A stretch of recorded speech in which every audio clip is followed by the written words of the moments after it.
Welcome to the 2026 Texas 4-H Opportunity Scholarship Training. My name is Jheri-Lynn and I'm the District 5 4-H Specialist. Today we're going to take a look at the Texas 4-H Foundation Opportunity Scholarship application process and the steps you should take to apply for this award. The 4-H Foundation gives away about $2.7 million every year. This past year, the foundation awarded 225 scholarships to 4-H youth across the state. 4-H scholarships are academic scholarships based upon academic record, 4-H experiences, and financial need. Let's take a look at some updates for 2026. Some recent changes from the past several years are those that have received the Terry Foundation Scholarship are not eligible to receive the Texas 4-H Foundation Scholarship because the Terry Foundation pays for everything for the college. This year they are adding the Toma Foundation Scholarship to that list. If you're not familiar with Toma right now, it really only affects our scholars who are going to Texas Tech, but it's the same type of scholarship as the Terry Scholarship, where this foundation pays for everything for the college student. So those two scholarships are ineligible for the Opportunity Scholarship. If any scholars receive those, they typically don't know that they're going to receive this award until right before the Opportunity Scholarship interview process. So it's just something that those who are applying for these two scholarship programs need to stay in communication with your agent and the foundation throughout the process. Again, same as last year, we will be requiring the County Extension Agent verification form to be uploaded prior to the February 15th deadline. I think the majority of scholarship applicants know what a resource their county extension agents are and keep in close contact with them, utilizing them as a resource throughout this application process. The ACT and SAT are not required this year. I think there is a very real possibility that it will start to be required again in 2027. So, not something that affects seniors this year, but juniors and sophomores, you need to keep this on your radar. I don't want you to be shocked if this summer they come out and say that they're bringing the ACT and SAT back.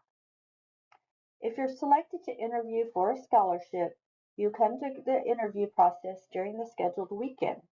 We know there's lots of things going on in April, but this is a requirement as well as if you receive a scholarship. You do have to participate in the awards banquet. Unfortunately, this year we did have to take a scholarship away because the person had a family vacation planned on top of the banquet. But this is part of our agreement with the donors that those scholarships that are receiving funding will attend the banquet.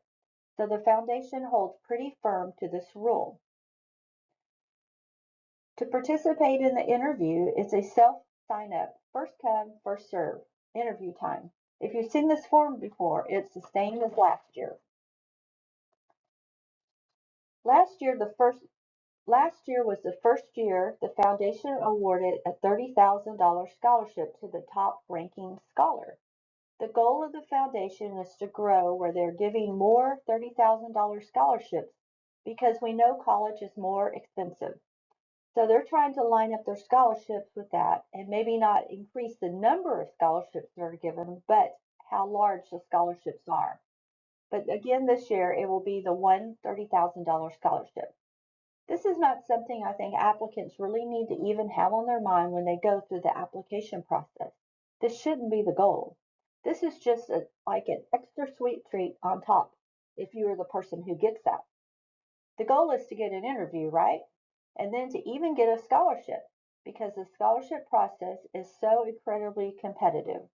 I know it sounds kind of cheesy, but it's truly an honor to even receive a scholarship. It's this tough. Now let's talk about our major scholarship donor criteria.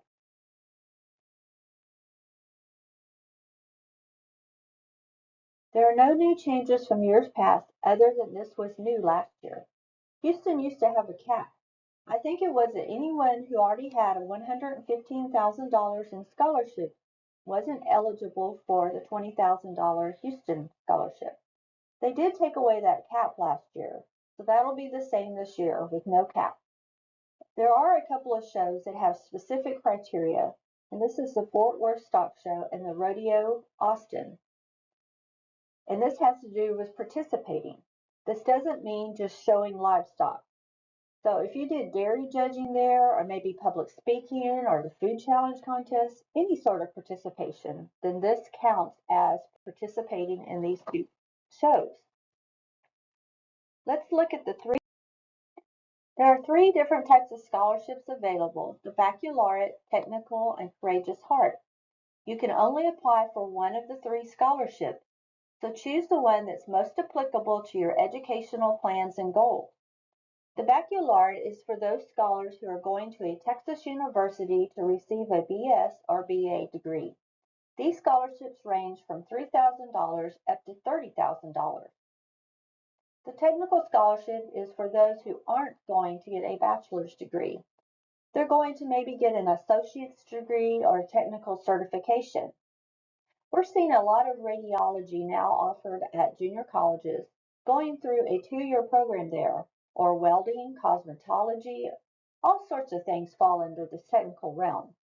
These scholarships range from $3,000 to $5,000. The third scholarship is the Courageous Heart. You can be pursuing a bachelor's degree or a technical certification or even an associate's degree, but to be applicable for this scholarship, you have to have some pretty extenuating circumstances related to your family, such as medical challenges you've overcome or even educational challenges. All Courageous Heart scholarships are $5,000. There aren't any less than that, and there aren't any more. Remember, you can only apply for one of the three scholarships. Let's look at our general eligibility requirements. You need to be currently active in Texas 4-H, meaning that you are in 4-H online for this year and at least 2 of the past 3 years for a minimum of 3 years of participation, which means 3 of your high school years. You also need to be a U.S. citizen and a Texas resident and scheduled to graduate from a Texas high school, public or private, or homeschool during this school year. By the time of the interview, you need to be accepted into a Texas university, college, or technical school. When you're turning this in by February 15th, you may not have been accepted yet, and that's okay. The foundation will confirm again with you if you are selected to interview. You also need to submit a completed transcript showing 3.5 years of coursework with grades. Right now, this current fall semester, those grades have to be on that transcript you upload. You're going to have to wait until you come back from Christmas break and be pretty proactive with your counselor to get that transcript that shows this semester's grades. Be sure to give your counselor a 1-month window. And that's a little tight, but you really need to be communicating with your counselor now and giving that person enough time to get that transcript completed and uploaded. The required documents that will have to be with the application are your transcript and the FAFSA. I noticed that this year that it is no longer required by Texas public schools for graduation, but it's still absolutely required for this scholarship. So you need your transcript, FAFSA, the CEA verification form, and the GPA verification form that your counselor fills out and submits. Then for those Courageous Heart applicants, there are 3 recommendation letters that also need to be uploaded. Remember, do not submit your application before your fall grades have been added to your transcript. Once you submit the application, you cannot re-upload or make any changes. Let's look at some basic scholar expectations. If you receive a scholarship, you must maintain a 2.0 GPA in college. You must be enrolled in a minimum of 12 credit hours as a full-time student. You will also need to send a letter to your donor each semester and meet the foundation reporting deadlines to maintain your scholarship. Remember, one of the requirements is that you are a full-time student. If it is also one of our donors' requirements too. So if you're not taking 12 hours, Your scholarship will get put on hold. The FAFSA is now open on the studentaid.gov website. From what I'm hearing, it's working really well this year. We've not run into any issues like we did a couple years ago. So if you're going to be applying for the Opportunity Scholarship this year, go ahead and get your FAFSA done now and mark that off your list. It must be completed by January 31st because there is a possibility that it can take up to 10 days to get your report back. This year, it's usually within 48 hours that you get your report. But you need this window because you cannot turn in your application without the FAFSA report, or your application will be deemed incomplete and we don't want to have to kick that out of the system. So just to maybe a few things that are different from last year's past are actually changes that were implemented last year. What used to be an SAR report is now called the submission summary. That's what needs to be uploaded. It's going to have a number with your student aid index, which was formerly known as the EFC. It's usually on the first or second page of this submission summary. Sometimes that submission summary can be 12 pages long. You don't need to upload all 12 pages, just the pages that have the submission summary on it.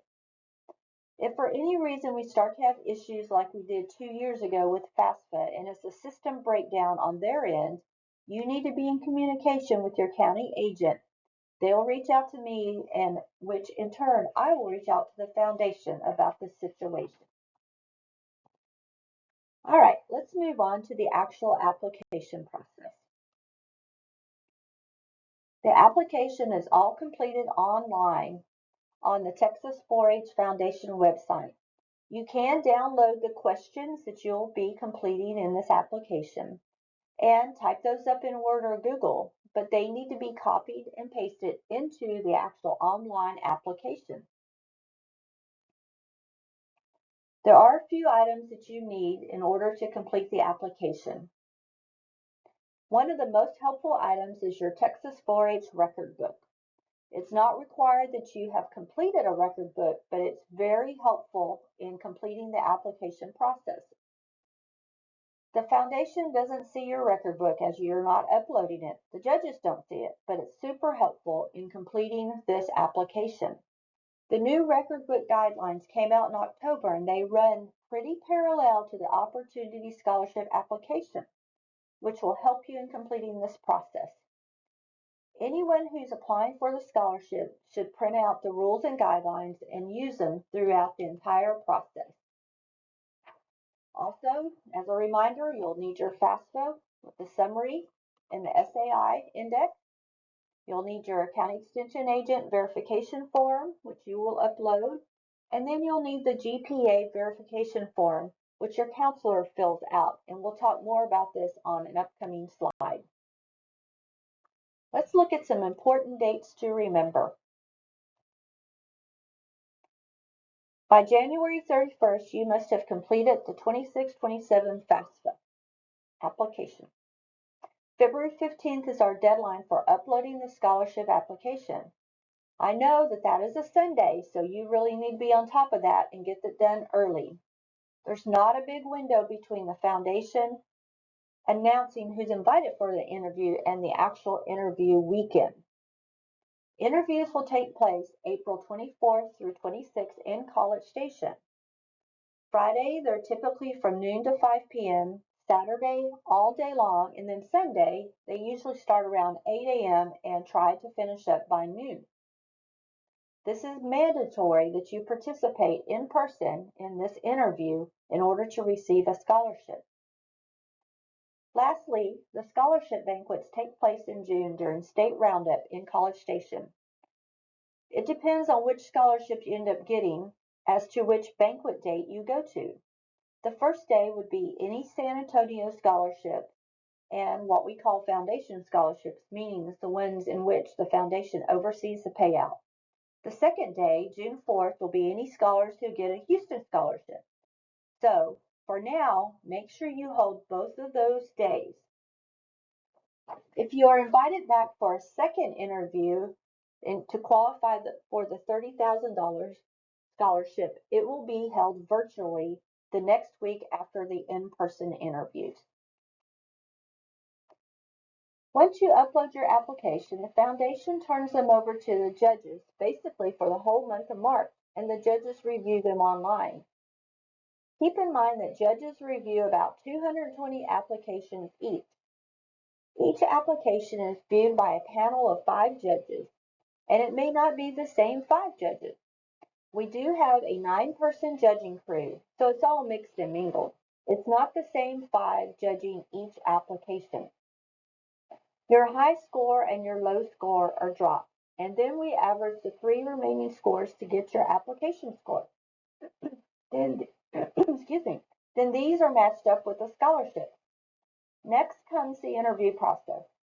Just a note, because you're invited to interview, unfortunately does not guarantee you a scholarship. This past year, it worked out that everyone who came to interview ended up with a scholarship, and that's our goal, to make it work that way, but it's not always guaranteed. After the interviews the next week, they do the virtual interviews for the $30,000 scholarship, and then hopefully the following week, it's announced who is getting which scholarship. Let's look at how these applications are scored. You can find this information in the Rules and Guidelines packet. There is a little difference between the baccalaureate, the technical, and the courageous heart scoring section because they have a few different components. For instance, in technical, we're putting more emphasis on the career narrative because that's the route that you're going as this type of student. So take a look at the scoring system and see which of the areas are weighted differently. Now let's look at the actual online application portal. The first tip to remember is for communication. Be sure that you're not using a high school generated email for communications between yourself and the foundation. This is really important because this summer, when the foundation is trying to email you about getting your payment and submitting school information from the college you're going to, you may not get those emails if you use a high school email account because these are oftentimes canceled after you graduate. So this is a good time to create a general Gmail or something like that and use this as your email address. It needs to be something you're going to have access to for the next up to 5 years. All right, let's look at our account, how to set that up online. This is pretty simple. You create an account to log into the Foundation online portal. The instructions are right there. If you already have an account, use that current email address and password. If not, start a new one now. We do have something that's new added to the Foundation portal. This is called the eligibility quiz. This is what you're going to see. You will have to do this eligibility quiz before you're able to see the actual application. So you will click check eligibility. Then it's going to ask you, have you emailed your county extension agent? Yes or no? Once you have emailed your county agent and let them know you're applying for an opportunity scholarship, you can come back into the portal and click yes and submit the eligibility quiz, and then you'll have access to the apply button that you will see the options to start your actual application. I would encourage you to have your county agent be an active part of seeing every portion of this application. And to do this, you would add them as a collaborator.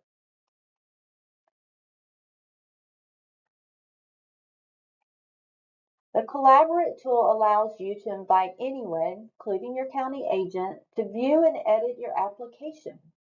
Instructions on how to use the Collaborate tool are on the Foundation website under the Apply button. Let's take a look at the different sections of the application.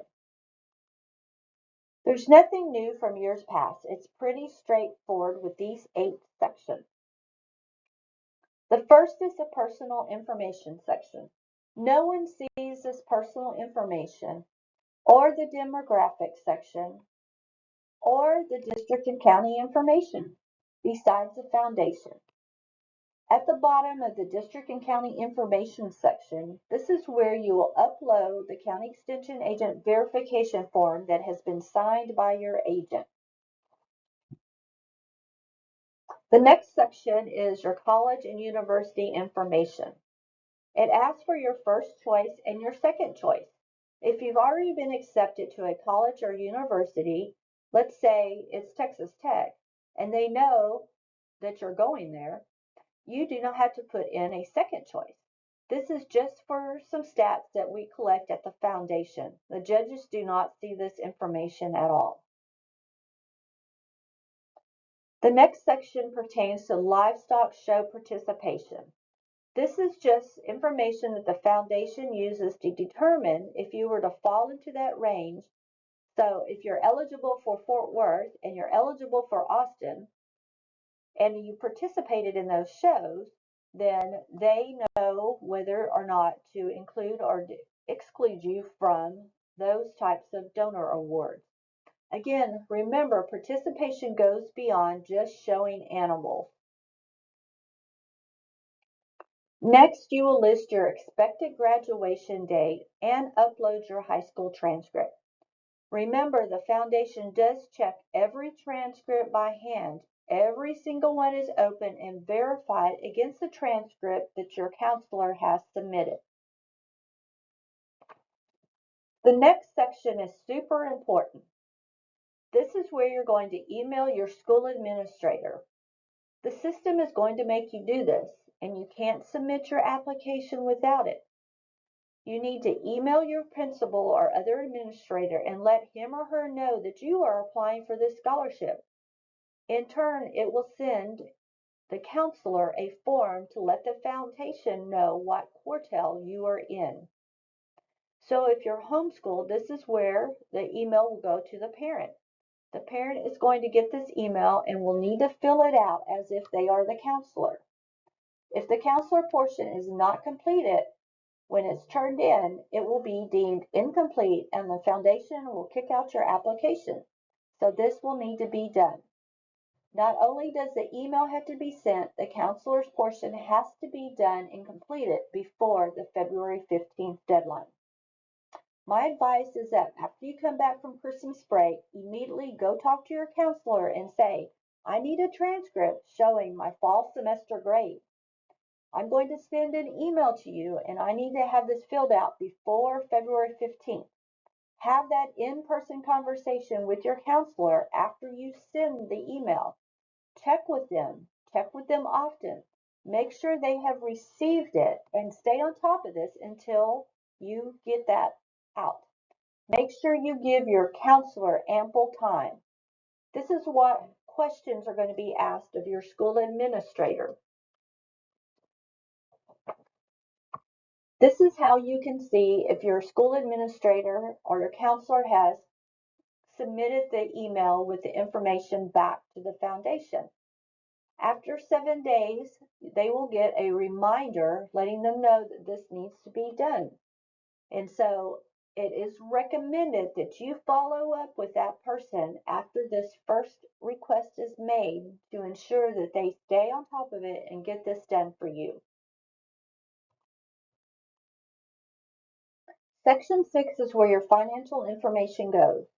Remember, the judges do not see this.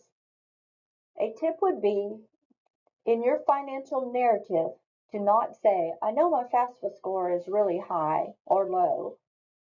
You don't need to refer to that. The judges don't know if your FAFSA score is high. They don't see it. So don't rat yourself out if that's the case. What the judges start seeing on the application is from the financial narrative down. You can type it in the box, but be aware there is a character count. I recommend working in a Google Doc or Word and then copying and pasting over into this section to make sure you stay in the character count. Remember, your financial information is collected and evaluated from the FAFSA in your financial need narrative. In the FAFSA, it provides your student aid index or your SAI amount as to what can be planned on from parents or guardians. The FAFSA can take approximately 3 to 4 weeks for processing. The FAFSA also helps you know if you're eligible for other forms of financial aid, grants, or loans that are available from your college or university. The website is www.fafsa.ed.gov. Applicants will submit their FAFSA, actually their submission summary with the actual application. And just a hint when you're writing your narrative, let the judges know why you need financial aid. Be sure not to use the words, I deserve this. Even if you have a high FAFSA score, you can still score points on the financial section. Let's go on and look at the different sections that parallel with our 4-H record book.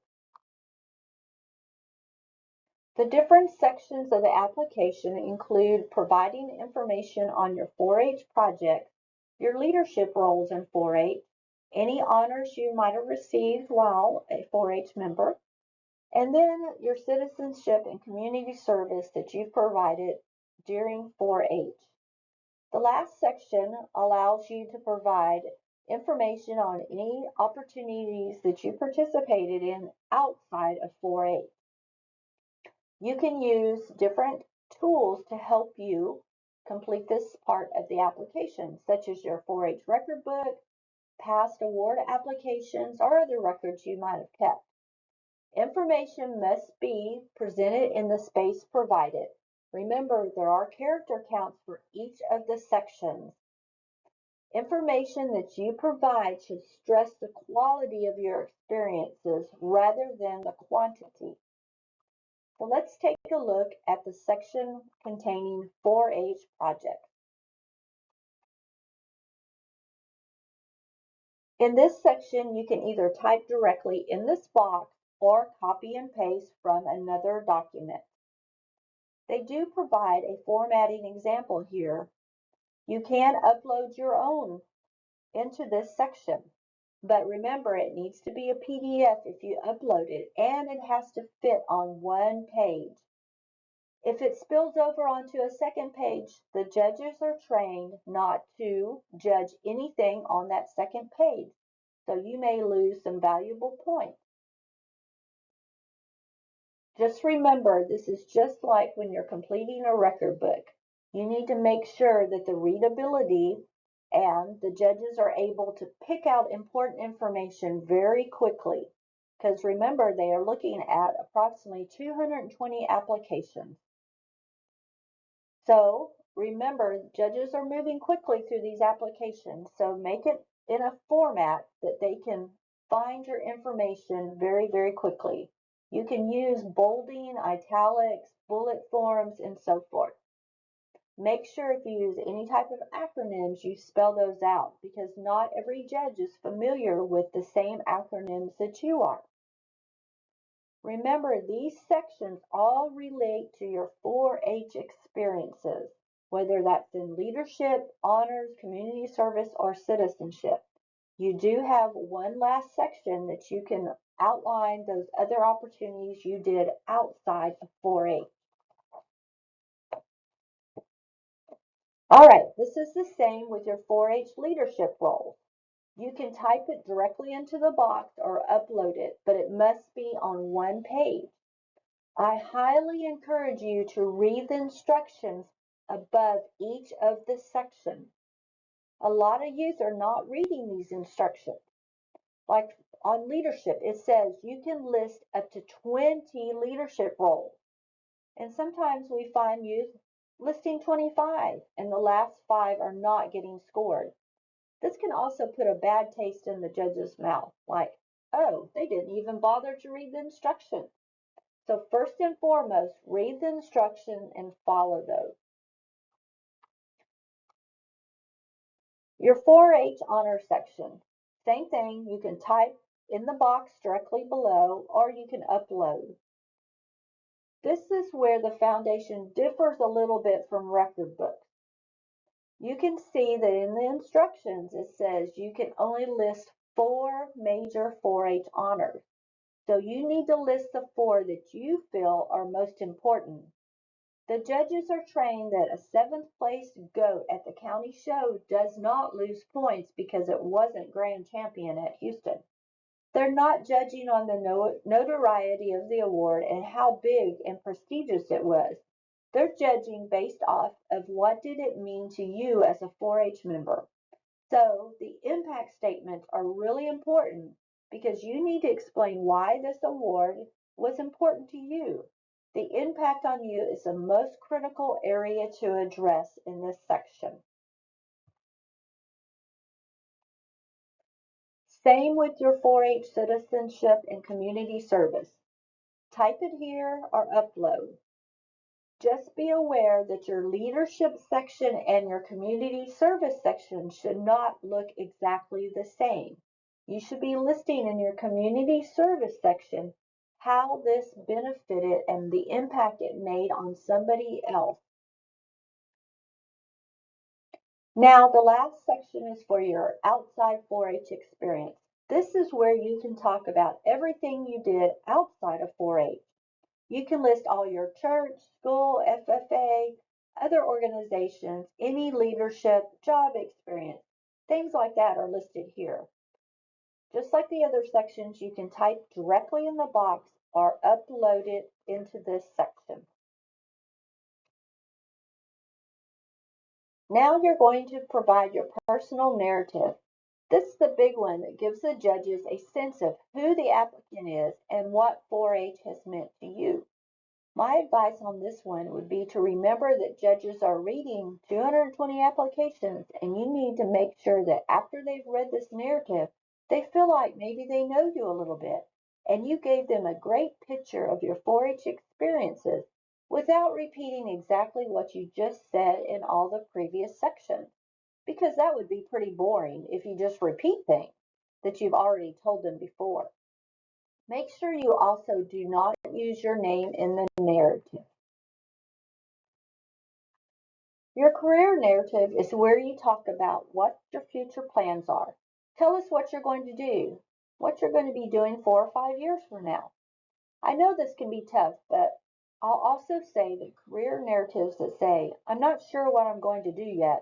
I'm going to college and study general agriculture, and then I'll figure it out. This doesn't score very well. It does score much better if you say, I'm going to Texas A&M. I'm studying ag communications with the goal of working in marketing and PR for a breed association, or maybe even a livestock company. You don't have to be so specific, but the ones that score better are the ones that lay out a plan.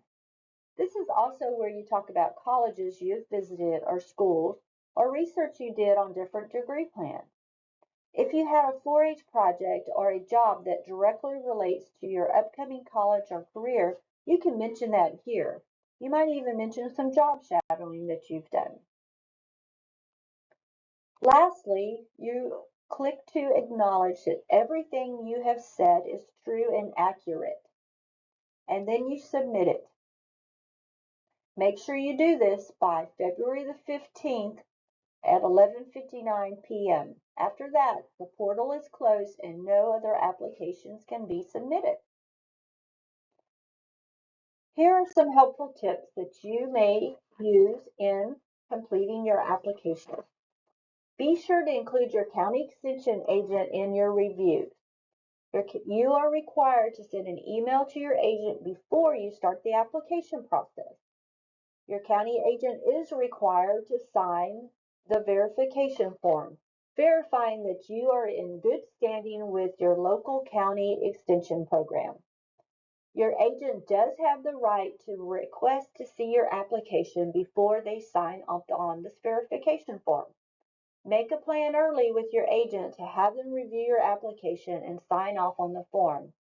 Do not wait until the last minute to loop your agent in. They wear multiple hats and may have other programming responsibilities. Remember, you do have the ability to collaborate online with your agents using the Collaborate tool. Start early. Ensure you have completed your FAFSA application. Brainstorm, gather your information before you start. Have a plan. Read and follow the instructions and directions that are provided above each section. Ask several people that you respect to review and critique your application. Do this many times. A one-time shot is not going to be the most successful application. Complete all sections. Do not leave any section blank. If you put the words not applicable, that means 0 score. Emphasize your quality as well as the quantity. Remember, this is a competitive academic scholarship process. An application is competing against a pool of applicants from across the state. The number changes every year. Just because a process worked or the application worked for someone last year does not mean it'll work this year. The judges change every single year. There are no quotas set for counties, districts, or regions. The Fort Worth Stock Show and Rodeo Austin are the only livestock show donors that require participation in their show. Remember, it's not only showing livestock. Make sure your high school academic proficiency has been met and your college entrance exams have been taken early and often. Each applicant receives a total score for their application.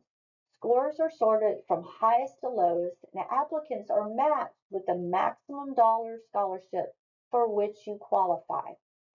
Donors set the criteria, not the foundation.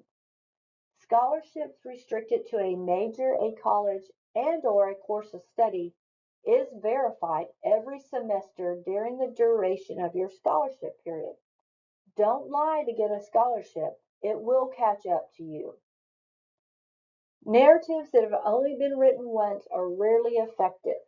And remember, computer crashes are a fact of life. Plan ahead and manage your time. Do not wait till February 15th to start this process. And remember, your high school counselors need time to collect and upload your official transcript for submission. You can find all the resources you need to complete this application on the Texas 4-H Foundation website. Use the link provided to take a look at the Scholar Handbook, the guidelines, the timeline, the tip sheet, and more. Use this link to obtain all the information you need to complete your Texas 4-H Foundation Opportunity Scholarship. I want to thank you for your time today. If you have any questions regarding the Opportunity Scholarship, be sure and reach out to your local county extension agent. If they cannot answer your question, please have them reach out to me and I will talk to the foundation and get your questions answered directly. Thank you again and have a nice evening.